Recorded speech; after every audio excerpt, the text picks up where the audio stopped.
पहले ग्रीनलैंड और अब इंडियन ओशन। डोनाल्ड ट्रंप एक बार फिर ग्लोबल हेडलाइंस में हैं। रिपोर्ट्स के मुताबिक अमेरिका के बाहर स्ट्रेटेजिकली इंपॉर्टेंट जगहों पर उनकी नज़र फिर से जा रही है। जो पहले मजाक लगा था अब जियोपॉलिटिकल सर्कल्स में सीरियसली डिस्कस हो रहा है। कुछ साल पहले ट्रंप ने ओपनली ग्रीनलैंड खरीदने की बात की थी। उस वक्त लोगों ने उसे जोक समझा, लेकिन एक्सपर्ट्स कहते हैं कि ये आइडिया एक्चुअली एक बड़ी स्ट्रैटेजी का हिस्सा था। ऐसी जगह पर कंट्रोल जहां से मिलिट्री और इकोनॉमिक एडवांटेज मिल सके।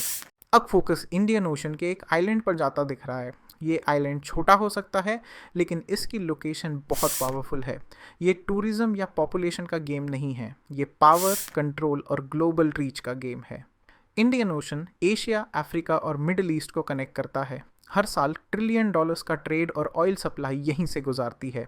जो कंट्री इस रीजन में अपनी पोजीशन स्ट्रॉन्ग करती है, वो ग्लोबल इकोनॉमी और सिक्योरिटी पर इन्फ्लुएंस गेन करती है। एनालिस्ट मानते हैं कि ये मूव चाइना के बढ़ते हुए इन्फ्लुएंस को काउंटर करने का हिस्सा हो सकता है। पोर्ट्स, नेवल बेसेस, सैटेलाइट्स और अंडर सी केबल्स, आज के टाइम में आइलैंड सिर्फ ज़मीन नहीं बल्कि स्ट्रेटेजिक वेपन्स बन चुके हैं। इसका डायरेक्ट इम्पैक्ट इंडिया, चाइना और मिडल ईस्ट के कंट्रीज़ पर पड़ सकता है।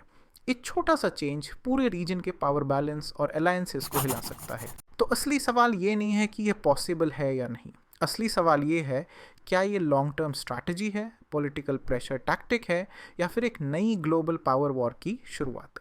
अगर आप ग्लोबल पॉलिटिक्स, पावर गेम्स और बिहाइंड द सीन स्ट्रैटेजीज को सिंपल लैंग्वेज में समझना चाहते हो, वीडियो को लाइक करो, चैनल को सब्सक्राइब करो और शेयर करो।